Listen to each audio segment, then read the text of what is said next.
welcome to my channel. This is Caitlin from grassfedgirl.com, and today we're so excited. We have Elle Russ with us. She is a thyroid expert, and she worked for Mark Sisson for a long time. She is an amazing resource for this community. Please welcome Elle Russ. Hi, thank you so much. So great to chat with you again. I love all the work you've been doing to help other people with their health, and your personal journey is also a great example. So thanks for all that you do. Yeah, she's actually a thyroid patient, advocate, everything in between. And she's even tried the carnivore diet for a while. And she's also found, her specific, way that's best for her health, which is the best thing for everyone. And she's been on before, so go back and watch the last video. I'll put it down in the description box. And she has an amazing thyroid course that she made, and she's going to give everyone a discount. So stay tuned all the way to the end to hear about that and the discount code. And I'll put the links for everything down below. So tell us a little bit about your story and how you got into thyroid and everything. Thanks for Yeah, so I think like a lot of health authors, and like you out there, your test becomes your testimony. We all go through something, no one helps us, we solve it ourselves, right? So that's actually what happened to me. So I'm 49 years old, but when I was 30, I started to get my period every couple weeks. And, at first you're just like, well, that's weird. That's strange. But I didn't know. And there were no podcasts and there was no blogs really out at that time. And like, I couldn't really, there wasn't much on the internet. And so, I went to my doctor thinking, of course, the doctor's the expert. I was like, hey, what's happening to me? Um, Instead of, okay, so this is where everything went kind of wrong. I go to the doctor and he didn't ask the question to himself, why would a 30-year-old with perfect gynecological history in her family and her in her own life, why would she suddenly be having her period every other week? No one asked that question. Now, had I asked that question and they knew enough, they would conclude, you know what, the thyroid is the master gland and it's responsible for the production and regulation of all of your sex hormones. Maybe we should check her thyroid. But here's the problem. He did check the thyroid and he took a 1973 test that no informed doctor nowadays would ever use as the sole measurement to assess your thyroid status. So I was getting fat. I was bleeding. I was bloated. He kept putting me on birth control pills. I kept bleeding through the birth control pills. Up, here's another birth control pill. I went through 3 of them. By this time, I'm bloated, acne, my hair's falling out. I'm working out 2 hours a day. Okay. I'm eating like 1,200 calories. Like I know what I'm doing and I'm getting fatter and fatter and fatter. And I go into it and I'm like, "Ah," and he just taps my gym shoes and he goes, "You just need to use these more." And I wanted to just fucking punch him. I mean, you know, and this is what happens with patients. They're sort of accused of having a closet eating disorder, or they want to see your food log, or because they can't wrap their head around the fact that perhaps something is wrong and they might not have learned something 40 years ago in medical school. So no one asked that question at the time. And so I suffered for 7 years of my 30s. Both times, what happened to me, the first time I suffered for 2 years, I'm getting fat, I'm bleeding. I I had 30 to 40 symptoms. I outline these in my book, my course. I have a free thyroid masterclass. I had about 30 of the 40 symptoms listed. And because of the way it affects your brain and depression, I was extremely depressed. And I kept thinking to myself, even though I wasn't directly suicidal, I kept thinking, if I don't fix this, I'm going to have to start thinking about it. And it chokes me up, Caitlin, because maybe you experience this too, but it is so horrible to live in this body that's hypothyroid in every way, the way that it feels. It's not just that you look in the mirror and things are bad. That's not why. So people on the outside might think you're depressed because you got help. No, you can't really think right. And I remember just being like, I just want to go to bed so this day can be over so that I don't have to live in this body. I just couldn't wait for every day to be over. And so I suffered for 2 years. And then finally, I fixed myself. I literally ordered my own thyroid hormones online. I realized I was going to uninformed doctors. I had gone to, at that point, at least a dozen endocrinologists and experts. No one helped me. They misdiagnosed me. I was misdiagnosed with polycystic ovarian syndrome. All they wanted to do was give me metformin or Clomid or one of these things. Again, no one asking the question, well, what would be causing this to happen to a woman who at an age this should not happen to? And had someone just asked that question and tested me properly, perhaps I wouldn't have suffered. So then A few years go by. I am on natural desiccated thyroid hormone replacement at the time. I was on Armour Thyroid. It's still a valid thyroid hormone replacement option. And I was on it and I was doing really well. And I thought, oh, good, this is over. I don't ever have to look at this again. Then suddenly I started to get horrible thyroid symptoms. But in my mind, I was like, well, this doesn't make sense. I'm on thyroid hormone replacement. And they came back with a vengeance. I again started to explode. I was bloated. My hair's falling out. My skin's cracking. I mean, I'm getting acne. It's a total mess. And I don't know what the hell's going on. And I actually reached out to a fellow author, Janie Bowthorpe, who wrote Stop the Thyroid Madness. Now, she didn't have the book at the time, but she had like a Yahoo group. And I reached out. I was like, what is going on? That's And old she, school. Wow. Old school, yeah, and she said, "You know what? I think that, you might have what we've discovered is called a reverse T3 problem, which is where the T4 hormone does not convert into T3 and instead it converts into the inactive form, meaning you can be very hypothyroid even though you're on thyroid hormone replacement. You could also be hypothyroid on thyroid hormone replacement if you're not on the right dose or the combination of hormones too." So, now I a have a rever question. Yeah, yeah. What, but the armor has the T3 in it. So what, that just wasn't working for you? Well, it has about 80, it has a lot of T4 and a little bit of T3. And what that's relying on is basically mimicking our endocrine system by relying on a lot of the conversion. Our bodies do give us a little direct T3, and there's a little direct T3 in NDT. So for example, 160 milligram pill of Armor has about 38 micrograms of T4 and 9 micrograms of T3. So what you get in a little direct, but really it's relying on throughout the day that T4 converting as you need it. But if it doesn't convert into that, it'll convert into the inactive form and it'll make you hypothyroid. Now, the only thing that converts into reverse T3 is T4. So, the only really way to solve a reverse T3 problem that has not responded to other means like heavy metal detox, figuring out, all the other nutrient optimization stuff is to go on T3 only, go on the direct hormone. Now, that is the last resort choice. But here's the thing, I was left in the dust again a second time because I had a reverse T3 problem, and even fewer doctors know about that.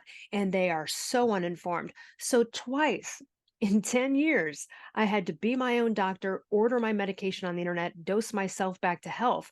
I didn't intend on becoming an expert. I had no choice but to save my life. And I'm so glad I did because that perseverance, and as you know from your personal experience too, perseverance pays.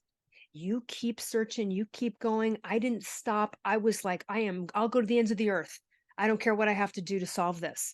And I'm so glad I did and I'm glad I experienced both of those bouts because I'm one of the rare authors and patients out there who even has ever experienced or been on T3 only and understands it so I can talk about it. Um, and then to go on and help thousands of people around the world, I always say, Caitlin, it's like, I look at hypothyroidism, I'm like, you messed with the wrong chick, man. You should have just shut up. I would have never got involved with you, would have never talked about you. You know what I mean? So I'm so grateful. And thankfully, since then, many doctors have adopted my philosophy. I've had doctors reach out. And those are the ones, okay? Those are the ones that are willing to go, I might not have learned everything. Might not have learned everything. Instead of an endocrinologist, they are the most indoctrinated and they are very much like, how could I not have learned everything? I went through specialized education. I spent 10 years in school. And so, unfortunately, ego gets into the mind here when we're dealing with patients who might ask a question about a test and then the doctor doesn't know what it is. So they just discount you and go, we don't do that. Versus going, well, you know what? I don't know what that is. Let me look into it. Things like that.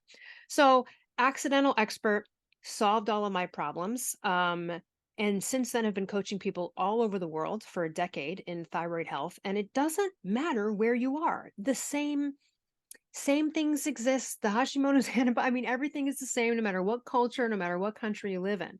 Um, what I can impress upon everybody, and I know you would agree with me, is I don't care what you're diagnosed with. You better get into it. Become an expert. You might know more than your doctor. You might be able to help your doctor help you. You might be able to help them practice medicine with you if they feel that you're informed enough. They might take a little bit of a risk. I mean, risk meaning not a dangerous one, but you know what I mean? Something that they're maybe not used to or that's out of their purview of education. So the more educated you are. The only reason I'm better is because I was self-educated and fixed myself. But I Yeah. have compiled all of that information and details into a 30-hour thyroid course, which is like a semester in college. It is the most comprehensive thyroid course on the planet. And that's really what I want to leave for the world, right? Like, sure, you could still coach with me privately if you want, but at the end of the day, this is empowering everyone to learn everything they can about this. And what I do that no other course or book or anything else does is in the course, I have serious video examples where I go through 25 plus examples of all varieties of blood work. How do we look at this stuff? What are we supposed to do here? What are the options with this profile? We could do that. We could do that. How to start to wrap your mind around it. The more you understand it as a patient, the more successful you'll be. And then you also need to be intuitive because your doctor's not there every second. So you need to go, hold on, I'm not feeling right. Let me take my temp. Or something's not right. Let me go get tested. And you need to be able to evaluate that. So you don't get the doctor that goes, your thyroid's fine, just work out more. I have a question about, since you said something about temperature, like there's a big movement of the whole repeat thing. And, a lot of thyroid people, there's this idea that low carb's going to be bad for your thyroid. So let's all go over to this repeat side and drink our orange juice and our adrenal cocktails and all that. What do you think about that movement? Awful. Okay, so let me say a couple of things about this because I've been, my book's called The Paleo Thyroid Solution. You and I have been in the ancestral kind of health space for a while. You took it a step further by going carnivore. Um, the species that live the longest secrete the least amount of insulin. Okay. We have a type 2 diabetes in this problem in this country. I think everyone knows that. And why is that? Because every time you eat carbs, you're tapping on the door of the pancreas to release insulin. Eventually it gets tired of you. And it's like, stop knocking on the door. I'm done. I'm not doing the job anymore. Right now we have insulin resistance, type 2 diabetes. We also know the cure for it. Keto, low carb. I mean, there's no other. So here's the problem though. You go to a doctor, they see your HbA1c, they see that it's up there. You might be on the line at 5.9 or, you're headed towards 6.0, you're about to be type 2 diabetes.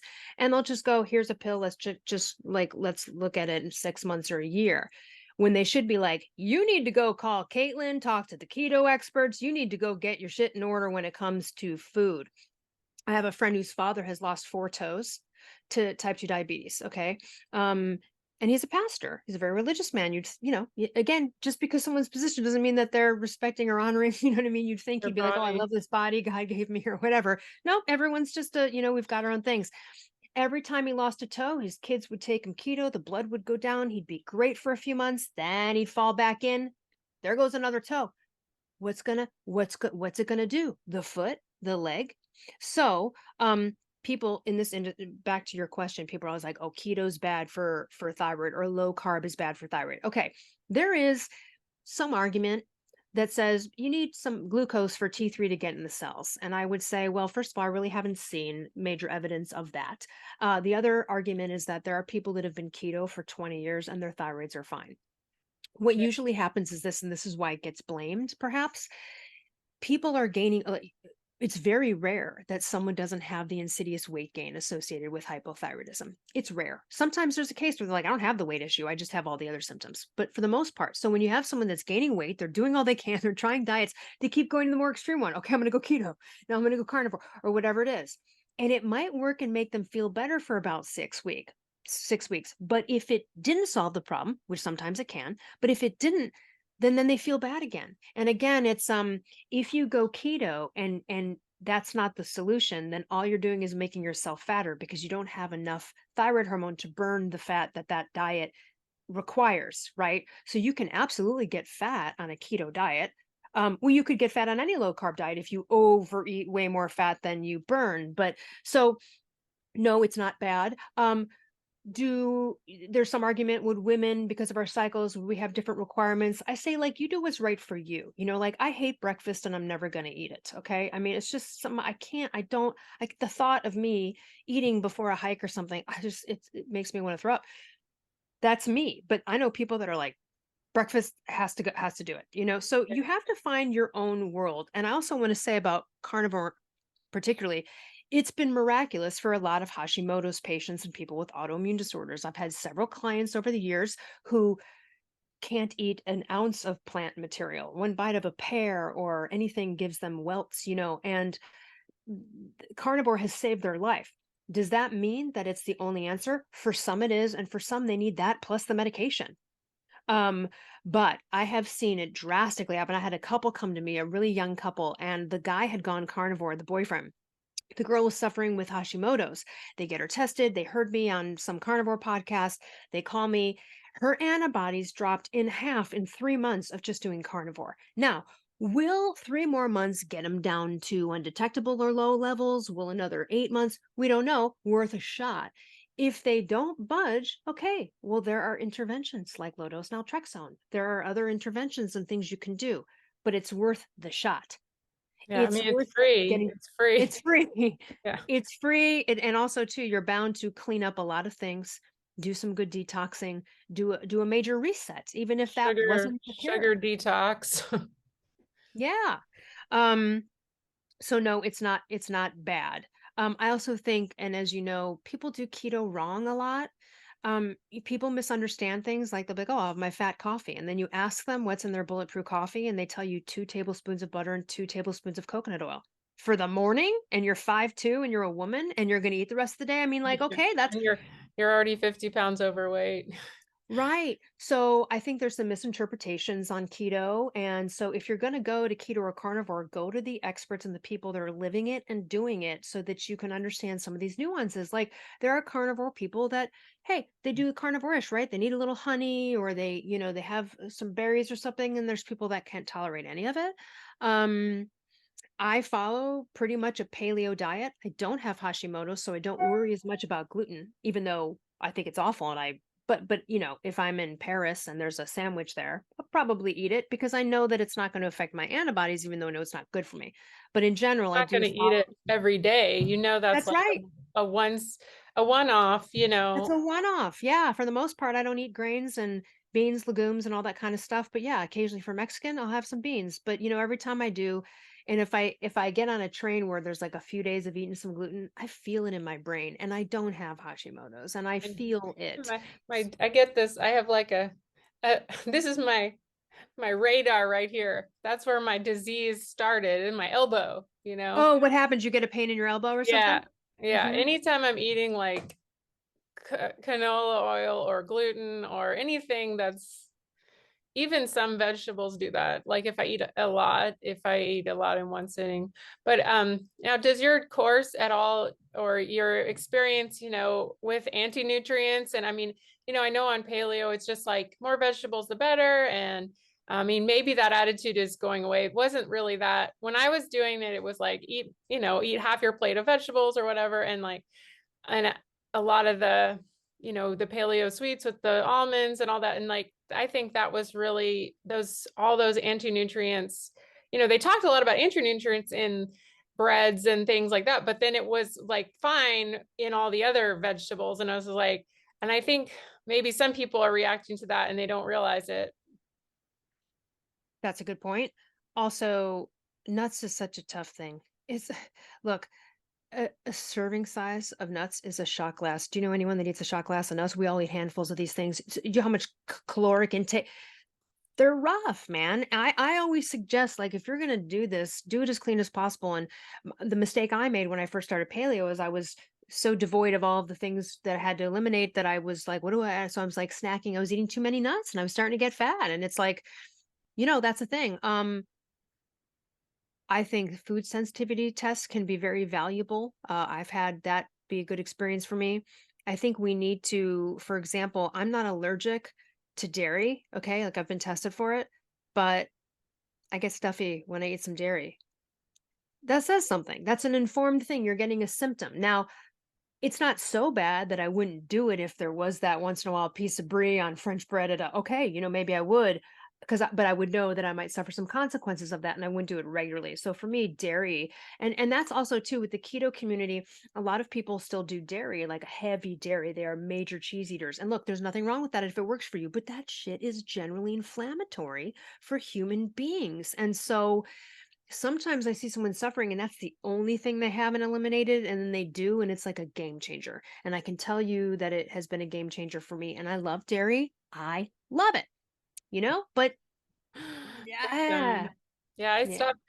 Well, my most recent dairy I stopped on December 29th because I was 2022, because I was like, I gained so much weight over Christmas from eating dairy and, keto cheesecake and carnivore-ish cheesecake, and stuff like that. And it was just like, okay, enough. I know it's not right for me. And especially the dairy that is available. It's not grass-fed, it's not raw dairy. It's just from Walmart, it's not that's Yeah, what and I do most prefer the raw. I prefer most the raw cheese people all the time. absolutely, but that's not what most people are getting or affordable for them.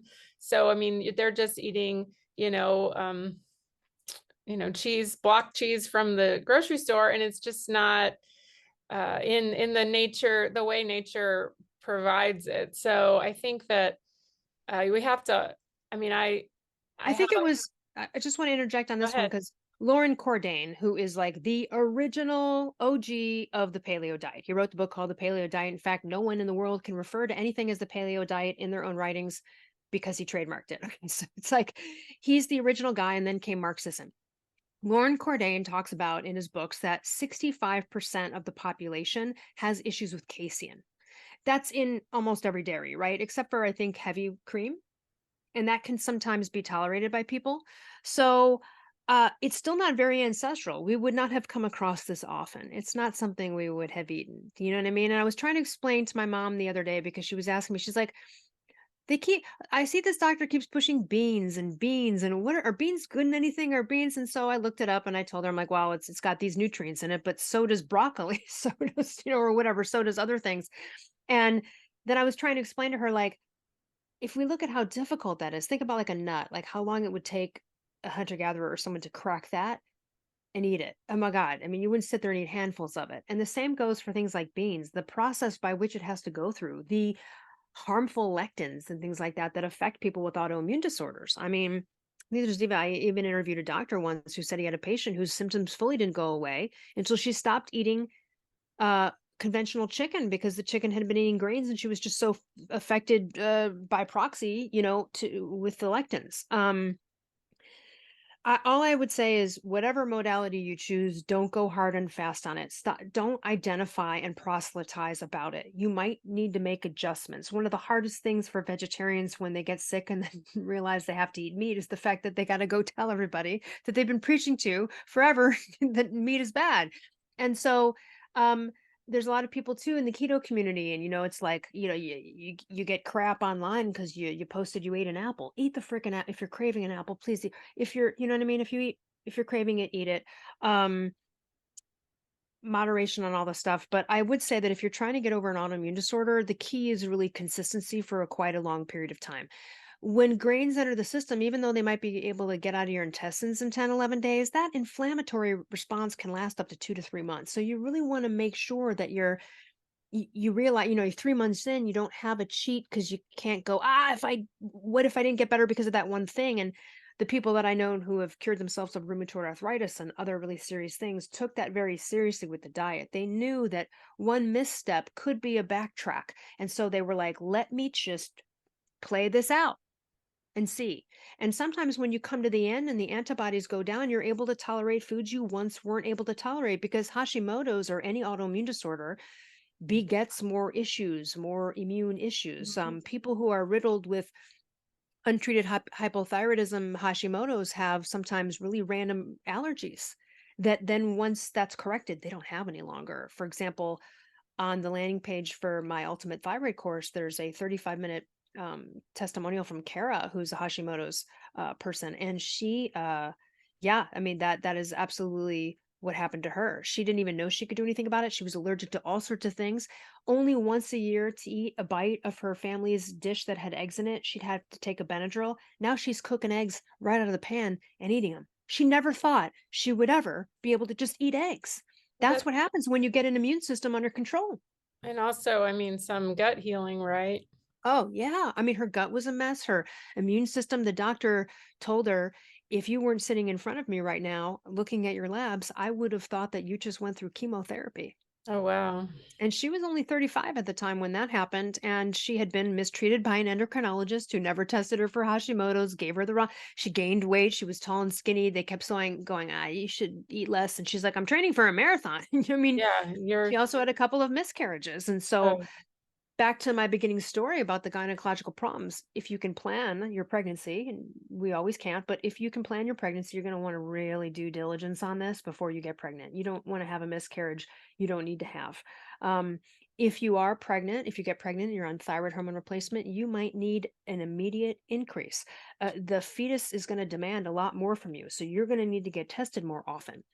they If you're, increased mine when I was pregnant. I mean, oh, yeah, you I did. have an integrative doctor, and she's a nurse practitioner, actually.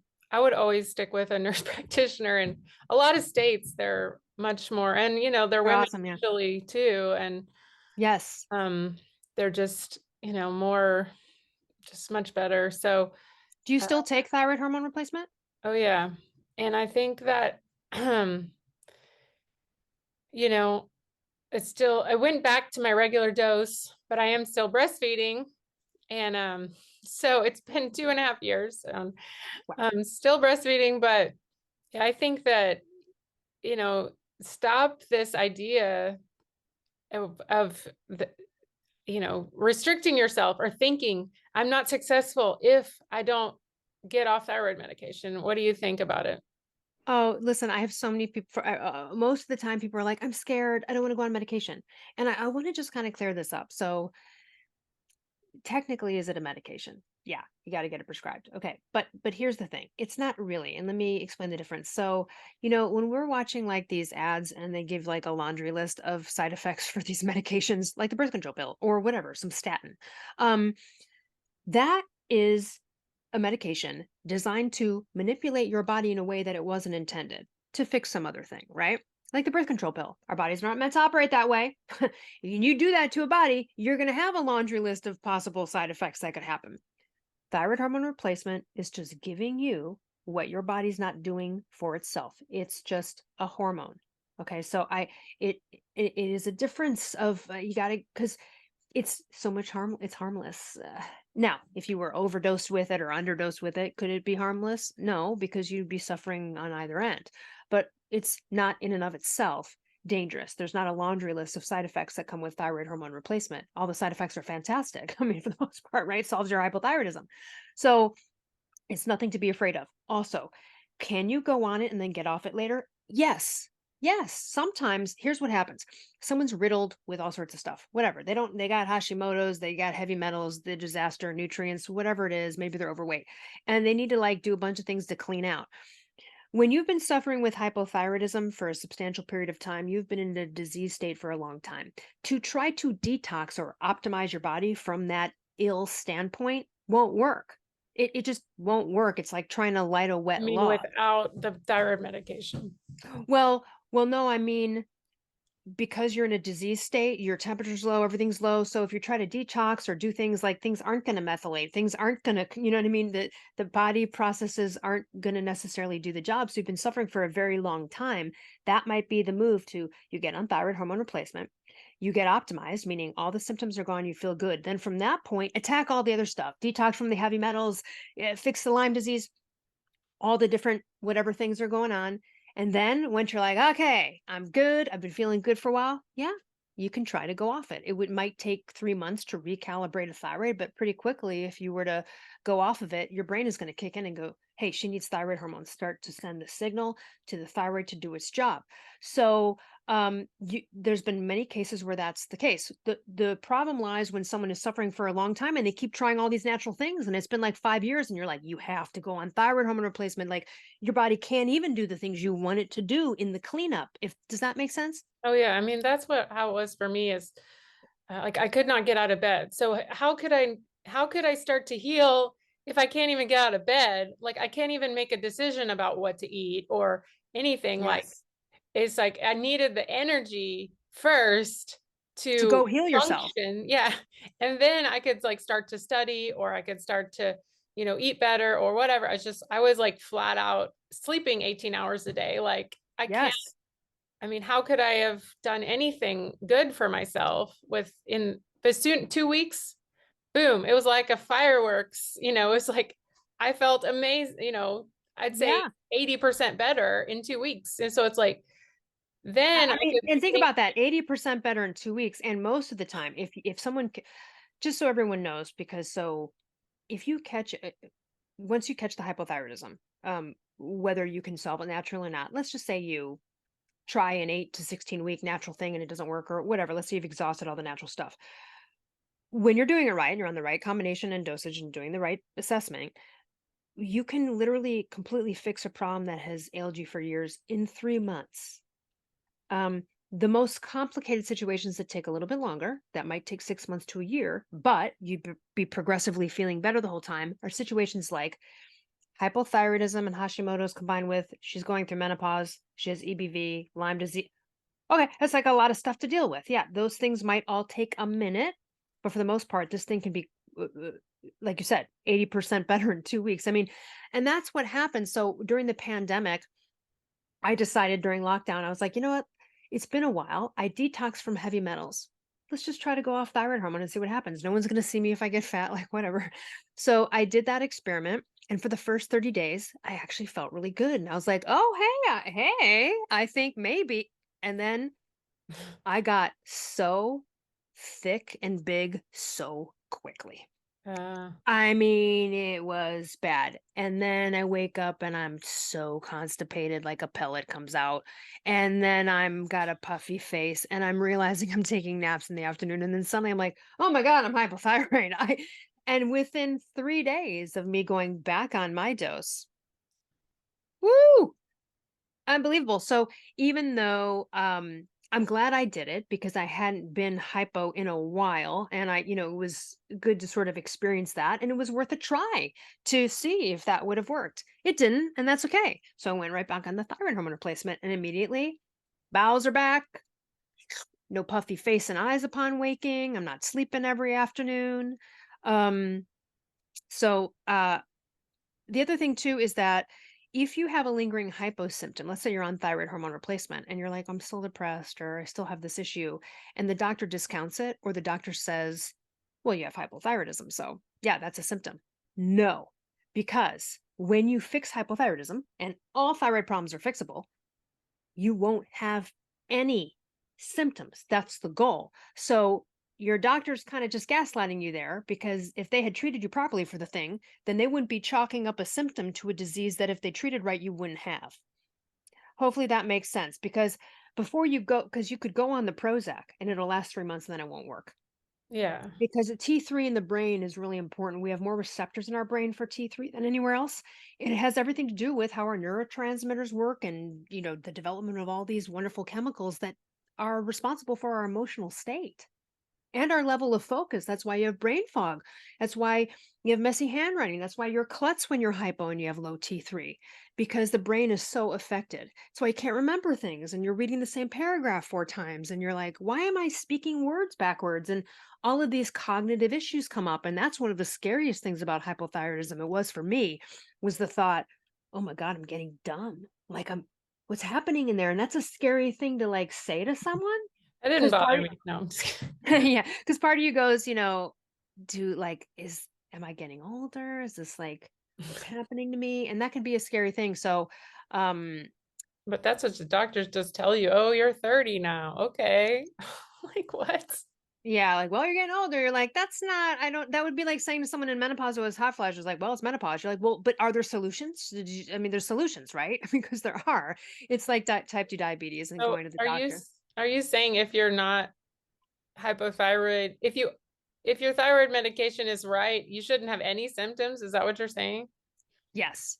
If you are optimized, meaning your levels are right. And that's kind of with everything because you can have great levels of thyroid, but then have really high antibodies. So then you're dealing with that. Okay. But in general, when you have been successfully treated on the right, like I am not hypothyroid and have no symptoms because I am on the right dosage for me. Now, there are people that are just like slightly underdosed. And here's the thing, they will still have a symptom, but the labs will look good enough when the doctor will go, it looks great. But is it great for you?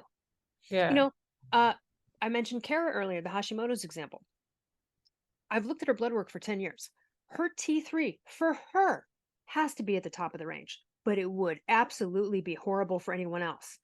Um, the other thing too is with people that are carnivore or low carb or keto, particularly with athletes that are super ripped, like dudes, they will have a lower free T3 naturally than other people. Does that mean they're hypothyroid? No, they have no symptoms. Their temps are great. They are just T3 efficient. They need less T3 to operate on. Mm. I don't know if you lowered your dose ever when you went to carnivore, if that became a thing. Perhaps sometimes when you become more calorically efficient, more metabolically efficient, you're able to need less T3 to operate. I once needed to be on way more T3 than I am now. Mm. And I'm assuming that's because over time I got healthier, went paleo, cleaned out some stuff, right? You go down that road. And that's why you also need to know about this for yourself because the doctor's not always going to be there to take your blood every second. And you need to understand when you're like, oh, wait a minute, I think I'm on too much. Or wait, I think I'm on too little. I was wondering about, like, there's this idea now all about mold being. Yes, So what do you think about mold for Hashimoto? mold can give you and ignite Hashimoto's. The most famous person in the health world who that happened to back in the day was Dave Asprey, the creator of Bulletproof Coffee. I interviewed about it, talked to him about it. It's gone now, but he had it. I also know another woman in a health space who was paleo, and she was living in a place that had black mold. Gave her Hashimoto's. When she cleaned it up, got it out, again, I know someone who had a tooth infection and got Graves' disease, like got hyperthyroidism suddenly from this crazy infection. And then once they fixed that up, it was fine. So yes, environmental factors can absolutely do this. I mean, there's lots of things that can cause a thyroid to go out. It can be lifestyle, it can be diet, it can be chemicals, certain things out there. I mean, no one's living near nuclear waste sites, really. It could be a lack of selenium and nutrients. I think that's one reason carnivore seems to help people because they're almost supercharging their nutrient intake, with meat, and then there's nothing to interfere with the absorption, Yes. or less things than there used to be. Well, it's so simplified, and also it's really our default ancestral starvation mode. I mean, not starvation mode, mm, maybe winter mode in certain areas because there wouldn't be blueberry patches and all this kind of stuff. There wouldn't be fruit and things like this. And they didn't really eat a lot of plants and certainly not potatoes back then. So we would have just been eating meat and the fat of meat. I mean, now, would we do that all year round and never eat anything else? That's not, no, no. Yeah. Could you modify your life to do that though if you had to? Like, for example, I'm sure you've heard this too. I mean, like keto is one of the most incredible therapeutic modalities for people who have seizures. Yeah. I've met parents who have had like 1-year-olds who seizured an entire year. They took the kid keto at like 2. The kid's never had a seizure since. I mean, sometimes you have to be fully the thing. And other times I would just look at it like, can you be more ancestral in terms of living how they lived, which was mostly animals, right? And they're fat, but then maybe we'd occasionally have this or that. Yeah, I mean that's kind of the idea. But some people can't. Some people can't even have a one leaf of romaine lettuce or their Crohn's disease comes back. I mean, and that's a real thing. And so for them, carnivores save their life, you know? And what about the like the food addiction side of it? Like I feel like that's a big thing for me. Like in theory, I want like a half a cup of blueberries or something, and it doesn't really bother me from a digestive standpoint, but then the next thing I know, I'm making smoothies, and then I'm making blueberry muffins, and then, it's like this rabbit hole, even though it's just started with a couple of blueberries. It's a drug. Yeah. Right? I mean, it's like one of these things where when people go paleo or they clean out their diet or go carnivore or carnivore-ish, and then they're not eating the crappy sugar, suddenly blueberries are so sweet. But when you're eating a bunch of sugar, and I've been there, I've been a sugar addict, blueberries don't do shit for you. Yeah. Blueberries are like, this is garbage, right? But so you have to train your palate. And then also I'm the same way too. If I'm eating sugar or something too many days in a row, it starts to get in the brain, and then Yeah. you get the neck, like you have to catch it. It's a little like a heroin situation. I mean, it's a drug. Um, what I will say though is that hypothyroidism, again, you can be hypothyroid if you're not treated right on thyroid medication, or maybe you're not on thyroid medication. Hypothyroidism also breeds eating disorders because you are not getting enough. Okay, your body is not producing and giving you enough T3, which is the energy hormone. So, in order for like your body to be like, we need to get her out of bed, they are just the adrenals go crazy, just start shooting cortisol out, which is why most people get fat around the middle at that point. And then you eventually get adrenal fatigue because then the adrenal glands are like, we've had enough of you asking us to get your butt out of bed and do your job. So you have adrenal fatigue, you have like low T3, and these circumstances, this is just like probably one of the worst soups ever because your adrenal glands actually need T3 in order to produce cortisol. So, you're kind of at a standstill when you have like no T3 and no adrenals. Um, I forgot where I was going with this. I'm so sorry. What was the question you About the asked? we were talking about sugar and Yes. Okay. Right. So, in those moments, because you have no energy, cortisol, your body's like searching, so you're craving carbs, you're craving sugar, and this makes you crazy. And I talk about this in my book. I literally at one point was like, "Am I gonna have to go to Overeaters Anonymous? Like, I have a freaking mental problem. Is everyone else struggling? I don't. Is it just me? Am I thinking about food all the time? Am I opening like?" I would think about what I could eat for lunch, but while I was eating lunch, I'd be trying to play games and mitigate thinking about what I could get away with for dinner. I was always thinking about food. One of the biggest things in the paleo primal community, we see so many success stories of people being like, yes, it cured my skin disease and blah, blah, blah, but I am not a slave to food anymore. And I have to say that that is one of the biggest things when you get your blood glucose and your adrenals under control, no, by however means. But here's the thing.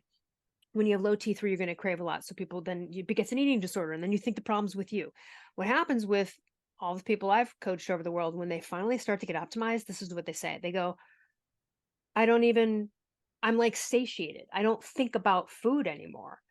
And not only that, they're like, I'm able to eat more. Yeah, right. Yeah, because now you have a metabolism. Now you have fat burning T3 in your body. So yeah, you can eat more. And that's the frustrating thing about being a thyroid patient. It's like you're getting fat and you think maybe you need to restrict calories, which kind of can make it worse. But in the restriction of the calories, I don't know, it's you're creating a whole thing that then feels like an identification and inherently you when it's not. It's prompted by the low T3. So you will, if you're hypothyroid and you just can't stop thinking about food or sugar or fruit and things like this, that's why.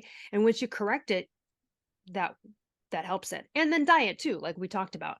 yeah. I would say if someone is still on thyroid hormone replacement and they really feel like they've got some eating issues, you might really just need to look and go, am I optimized for me? And do I even maybe need more or less or the right amount? Because being hyperthyroid or even being on too much thyroid hormone can also do the same thing because it's hypermetabolic. It's increasing your appetite, Uh, increasing your metabolism. So that can go in a wrong direction too. So with hyper overactive thyroid problems, a lot of people think of it, and it somewhat is true, where the profile would be the person's very skinny, they have bug eyes, they're pooping all the time, and they can't gain weight. Right now, people will go, "Oh, that sounds great. I'll just become hyperthyroid." Nah, it backfires on you over time, though, because of what I just told you. You eventually will get fat and bloated and inflamed because it is hypermetabolic and it's screwing with your blood glucose and cortisol. We are Goldilocks as human beings, not too hot, not too cold, And so hopefully that either answers. way can be trouble. That's right. Either way, it can be trouble. And there's a lot of talk now even in both, the pro metabolic and everywhere paleo and keto is about the parasites. And what do you see? What have you seen there? I see that it's something that I even came to it too. When you have gut issues and you're dealing with all of this stuff, you're like looking online and you're like, I don't know, maybe I have parasites. I'll do a parasite cleanse. I did this too many years ago. Could it hurt? I don't know. Is it worth it? Do you really have them? Now, I will say that I was on a trip to Africa many years ago, and I was the only one of the whole group that we traveled with, and we all ate the same thing. They all got riddled with parasites. One of them went to their brain. It was bad. They had to go to the hospital. It was like a really bad deal. But I'll tell you something that I did every day in Africa that I believe personally kept me from that same fate, which was I put a drop of very strong oregano P73 oregano oil a drop into water twice a day. And I also brought like greens powder with me because you can't eat a lot of raw vegetables and stuff there. I think what was more important was the like oregano oil, probably in terms of the antibacterial nature, anti-parasitic nature of that.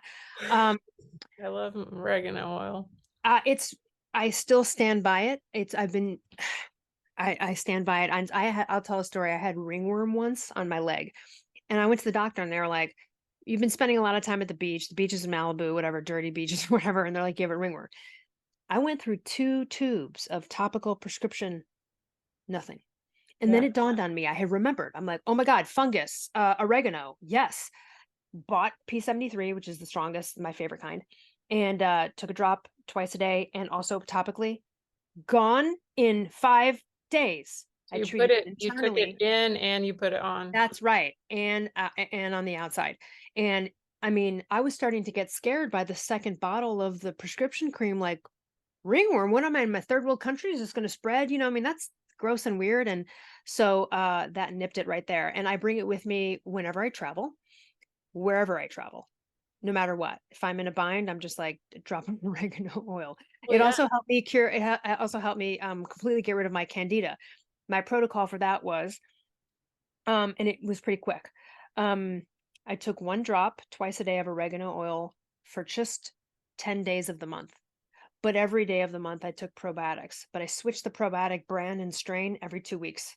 So I kept switching up the probiotics, and then for only 10 days, I would do the oregano. Why? So the oregano is killing the bad stuff, but not enough to completely kill all the good stuff. And then I'm replenishing it and not with the same probiotic because then the candida can't get smart to it. So you're kind of like tricking it, constantly trying to kill it. I really nipped it in the bud within like 3 months. I nailed it. I did also stop eating sugar at the time. I mean, I even stayed away from all fruit. So Yeah. I'm a huge fan of oregano oil and so yeah, so parasites. I don't see it as much. I've not met a lot of clients who actually have them, but I know a lot of people who've attempted or doing a parasite cleanse, but whether they have the information on whether they have it or not, I don't know. Yeah. What's your experience with it? I mean, I've been tested a bunch of times and it's always like, and I've done different tests with different practitioners and they've never really found anything. But, I don't know if it's that or if it's mold or if, but I still, I had a baby 2 years ago and, I feel like I kind of went back to square one with my um, healing. Like I was doing really good when right before I got pregnant, I had lost like 20 pounds and everything was like really working and my constipation had gotten better and everything. And then it's just kind of like having a baby just kind of wiped me out again. And so I kind of feel like I'm starting over. But I stayed on thyroid medication and and there's certain things you can't do while you're breastfeeding or pregnant. So I feel like you kind of have to put a little bit on hold because there's a lot of things that you really can't delve into until you don't have somebody else, dependent on your body. Um, Absolutely. Yeah. so I kind of feel like I'm back to the beginning again a little bit because it's so depleting to have a baby. And that's why you're not supposed to have babies back to back, and people don't follow that, in wisdom anymore either. So, um, yeah. And, you're probably not supposed to have babies when you're as old as I am also. So, How old are you? well, I don't, I mean, I'm over 40. Let's just say that. Okay. Alright, alright. Well, miracle, baby, or no, not miracle, but, well, I mean, listen, it's just a hard thing on anyone's body, and it can screw up hormones and everything else. It takes a long time to adjust, not to mention the exhaustion of being a mom and the 24/7 job that is, my god. So Yeah. yeah, I'm sure a Very, lot of people feel like that. There's also people who become hypothyroid out of nowhere after having a baby, and again, it's just because things get screwed up. Sometimes it just sometimes you just ask them like, "Hey, you're eating a bunch of gluten and garbage. Just go paleo and see how that works." And sometimes they're like, "Oh my god, I feel totally," and you're like, "Well, that there you go. That was your easy answer. You just need yeah. to eliminate some crappy foods and kind of reset the system a little bit." But it was funny. I mean, like you said about the cravings, like they got a lot worse when I was pregnant, and that could be the T3 issue, like having another being taking my thyroid. I mean, Yeah. I did increase it, but I wonder. I wonder if I need more or, some fine tuning there because I still have Well, a lot. you can always reach out to me privately, off of this, and I'm happy to look at your labs and talk to you about it. Because again, sometimes the difference is like a tiny little skosh that brings someone to go, ah, Yeah. that's my dose. You know what I mean? And sometimes it's also just that amount over. I've been in a situation where I'm like, I can feel that extra 2.5 micrograms and I don't need it. Yeah. So, happy to help you. So, reach out to me anytime you want. We can look at your labs.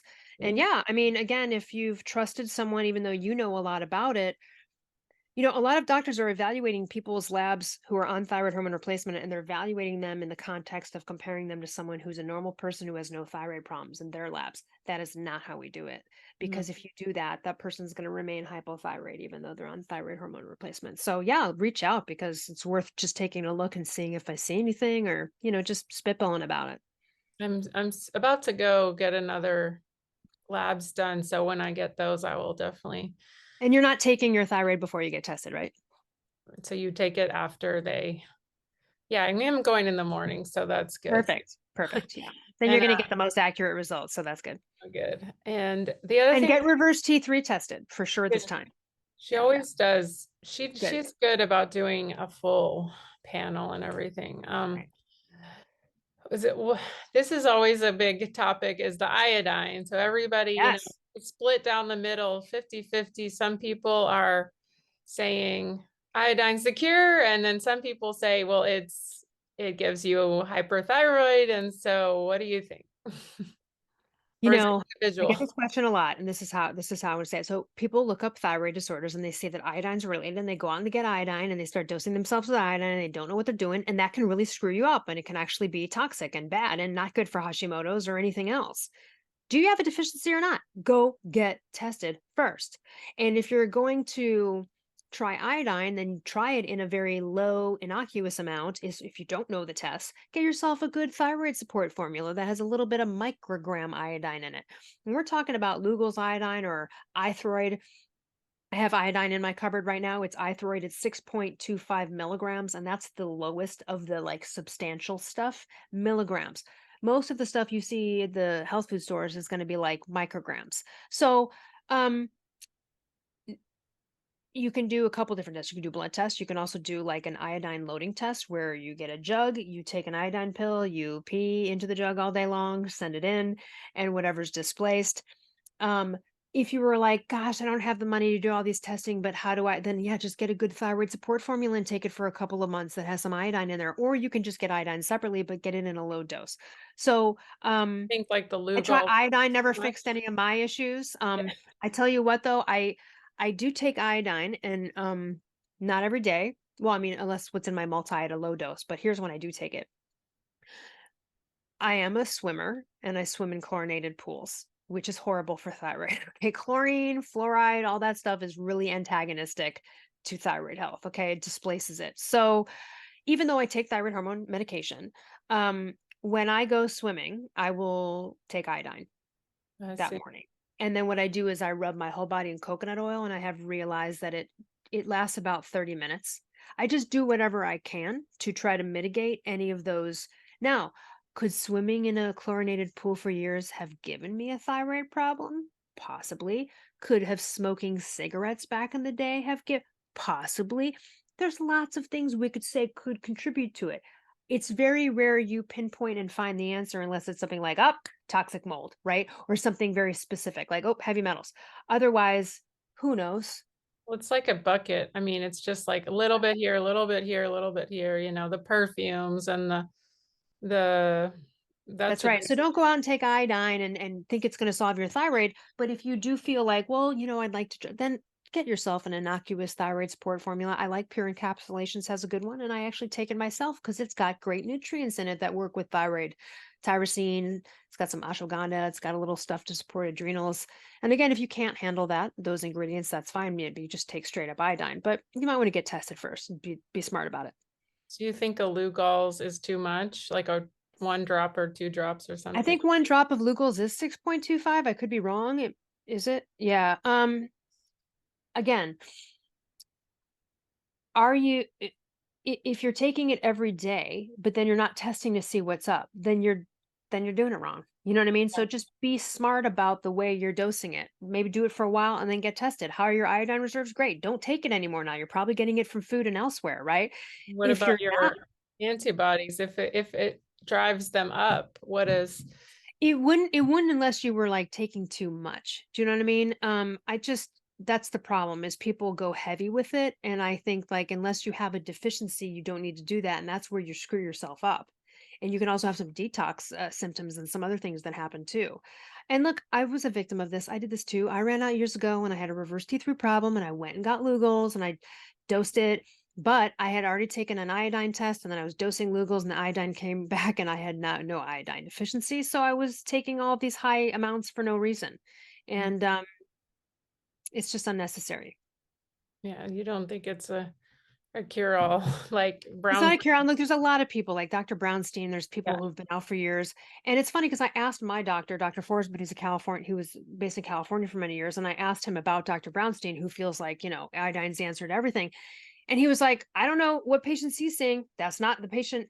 Now, Dr. Brownstein is in the Midwest. The Midwest is considered a goiter belt. Goiter isn't a large thyroid. Why is that? Because back in the day, we didn't live near oceans. We didn't get enough of that in our soil. So they started to iodize salt back in the day, and that seemed to do it. So could it be because Dr. Brownstein, what is he in Michigan or Wisconsin or something? Could it be because he's over there and that was the reason that he kept seeing people missing iodine, And they got, where a doctor in California was like, never seen this in my life. Don't know what this guy's talking about. yeah, it could be. That's a good point. Um, Now there's a big thing with this. Now people are talking about the chronic inflammatory response syndrome. It's like you kind of react once your immune system is turned on, then it's like reacting to everything and you can't get it to go back, even though you've changed your diet or No, you can get it to go back. I mean but this goes to our conversation prior to like the Kara example.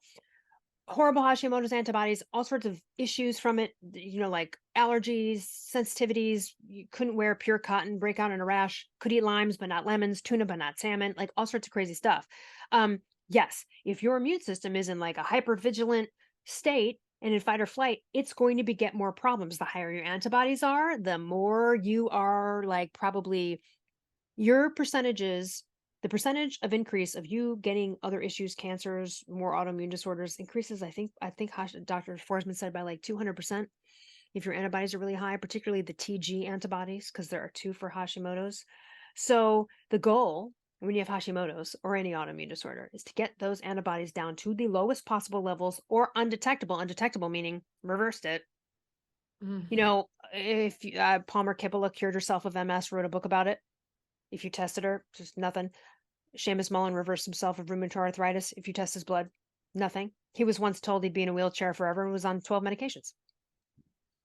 So I believe in the power of being able to reverse these things, but also it's your goal as someone who has antibodies, no matter what it is, to get them down. And when you don't, you will have symptoms, and again, yeah, you might have some symptoms, and you also might need to go to an extreme dietary thing like carnivore to really see if there's something there that you need to look at. That's really the ultimate, right? You can't go any further when it comes to a dietary protocol for a healing diet. You don't go further than that. You go carnivore, you've hit the end. or But the it is worth a shot if you've tried everything else. If you've done if you've done everything and these antibodies aren't budging, that might be the move. Now, there's other carnivore people out there that were like, first they went paleo, some of their symptoms then they went stricter paleo. But then in order for the full elimination of symptoms, they had to go carnivore. yeah, I got mine to 28. It's amazing. That was I had seen 50 before when I was eating kind of a paleo-ish diet, but then 28 was my below the threshold or whatever. So I Well, was like, yeah, because if you're talking about the TPO, that range usually is like 0 to 35 or yeah, something like that. So if yeah. it was 28, then at least that's within range. Could they go down further? Should that be something in your mind to go, yeah, I'd like to see that? Sure. But if you're feeling good with where they're at. Now, there are people who are not on thyroid hormone replacement. Those people might feel your 28, where you might not feel the 28 because you are on thyroid hormone replacement. Yeah. But someone who isn't might even feel and that's when you just go look at the diet.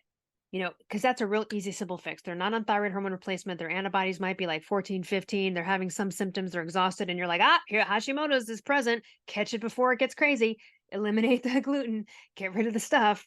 We know for sure that gluten ignites the antibodies for people listening. Like there's studies on this. It's not just paleo people talking out their butt. It's an endocrine mimicry thing, a molecular mimicry thing that happens. It's a mistake that happens because your immune system, if you have Hashimoto's, there's a similar, the protein in gluten is similar to like thyroid tissue according to the immune system. So it sees it and starts to attack your thyroid. So when you remove gluten, you're really helping yourself. And you can cut antibodies in half or even more by just doing that. Yeah, mine was 600 at first. So by taking out the gluten, then I mean, I That's got them. amazing, Caitlin. And it went all the way down to 28 from 600. Yeah. It's And amazing. it was, I mean, for many years, it was around 100. That was kind Well, of what, many doctors at your 600 would have said to you, if you asked them at the time, just a classic doctor, if you were like, well, what do I do about these? They'd be like, you have Hashimoto's, you have antibodies. That's how it is. yeah. Because most doctors don't know that you can do something about them. But that was like, that didn't take long. I mean, that was like maybe 3 months, 6 months on a gluten-free diet, like it wasn't, It can go quick.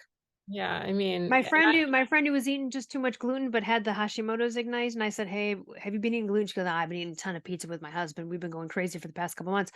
I said, "Literally, go strict paleo." 3 weeks later, called me. Oh my god, my brain is awake. And I was like, "Yeah, man, but those antibodies were showing you your gluten. Get rid of it." yeah, I mean, it was, and I felt pretty good, around 100. But then, yeah, when I went carnivore, I got to 50, then 28, and I was like, okay, this is great, but could I introduce a couple more foods maybe down the road? I would like to. Yeah, and you just do personal experiment. I mean, so many people have been able to get there, and again, and some people can't, and that's all right. Well, then that's their life, and there's people with celiac that still eat gluten and pay the price anyway. And is it smart what you're doing to your body when that happens? Not necessarily, but how harmful is it? Well, maybe more harmful with celiac than it is for this or But I mean, like, I was traveling recently and I ate one croissant, because I was just like this, and this was a special place where they had some the best. yeah, like a Parisian place and all this stuff. And, like to me, that's part of living, but Right. I know the next day or the next, I'm not going to come back and keep doing that, because I know eventually it will drive everything back up. And It'll be compound. It's like compounded. It compounds on itself. So like after a couple days, now it's gonna right. So but a one off. yeah, and I know, for years, and I know what triggers me. Like if I eat for me, it's like eating an almond flour brownie or something is worse because like, I don't know, I just can't digest Because that. the nut flour is worse than perhaps even like a regular Yeah. flour. Yeah. Yeah. And I think in some ways, especially, if you think it's healthy and you're eating it a lot or very often. So, High uh, foods high in histamines are something, and I don't have Hashimoto's, but I do have a histamine thing. And there's a lot of people they're putting cinnamon in their coffee every morning. It's high in histamines. Part of the paleo autoimmune protocol is removing things that people have come to a consensus that affect people with autoimmune disorders like nightshades, right? And foods high in histamine. So there are so many different modalities. You go carnivore, you get rid of all that pretty much. Although if you were carnivore and eating fish and you have histamine issue, might want to gauge it. So I have to be careful about that too. I also have an issue with foods high in sulfur. So even though I'm not allergic to eggs, they make me gassy and bloaty. I couldn't eat them every day. Can I do a one off? Yeah. And then it's not bad. But if I were to eat eggs for 3 days, my stomach would be distended, be tooting all over the place. Like it does not work with me. Garlic, I have an issue with. And foods high in sulfur like onions and stuff sometimes. But again, like I can have some leaks here and there. Uh, I don't do it every day. Do you know what I mean? So you just kind of start to see and that actually was discovered through a genetic test, the sulfur thing. And I just thought I'd try it, and I eliminated eggs for a month, and it turned out to be the best thing. That also is something for people with Hashimoto's too. Even if you aren't allergic to eggs, you might want to consider completely eliminating eggs for a couple of months just to yes. see, and then reintroduce them. I did that, and then when I reintroduced them, I was like, oh no, this isn't every once in a while. Yeah, I've done And I that. love eggs, Caitlin. I And wish I could eat eggs every day. They're cheap, they're easy, they're great. And damn it, I can't really.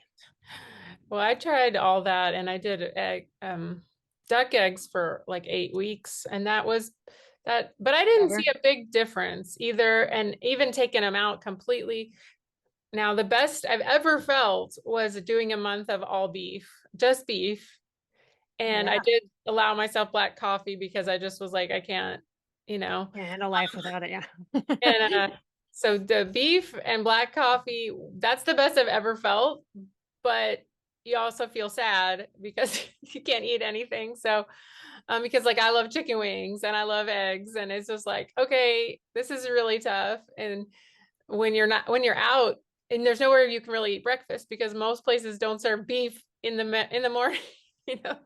So you're Yeah. like, okay, well, I mean, I don't have to eat breakfast. I can wait till like 10 or 11, but it's just an extra challenge. And, so Look, it is, but also it's one of the most widely available things, right? Like if you're a vegetarian, you're kind of screwed in a lot of places in this world. If you're a meat eater, you're going to be okay, usually. yeah. You know what I mean? Like more places than not to find them. But And yeah, I know what you're saying. well, your health. I mean, I think that was, of course, a big thing that screwed up my health is being a vegetarian and eating a lot of soy. That was my, like, I Worse think for the thyroid.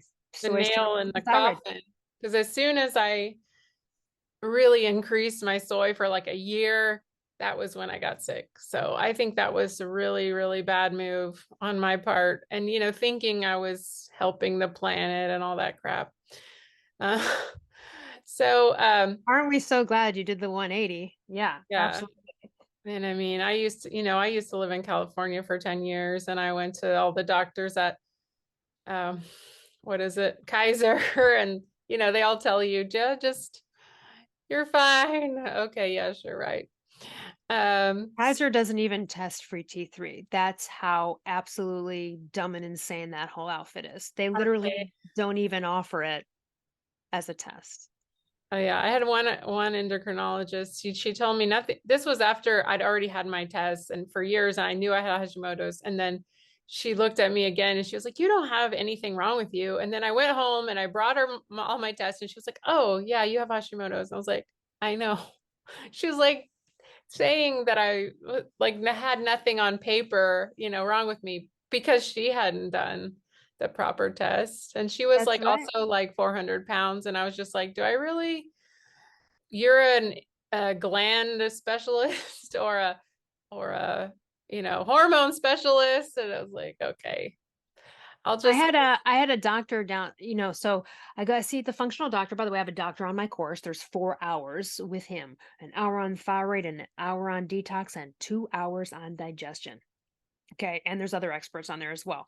Um, but oh gosh, sorry. I have so many thoughts about this that sometimes I'm like, what did I want to portray first? you What talking did you about just the doctor was so overweight and Yes. So I go to my functional medicine doctor, the doctor on my book, Dr. Forsman, because he's the one that understands stuff, but he's out of pocket. So for my dumb insurance doctor, as I call it, I go down the street to get whatever, the labs that I need and the mammogram thing, the usuals, if I need a pap smear, whatever.